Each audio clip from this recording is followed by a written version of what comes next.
সন্দেহের বশে এক ব্যক্তিকে চুরির অভিযোগে আটকে রাখলেন গ্রামবাসীরা। সিভিকের তৎপরতায় গণপিটুনির হাত থেকে রক্ষা পেল ওই ব্যক্তি।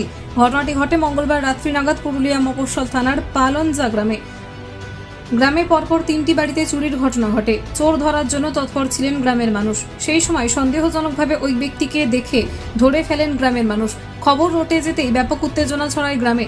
তবে পুলিশের তৎপরতায় গণপিটুনির হাত থেকে রক্ষা পেল ওই ব্যক্তি।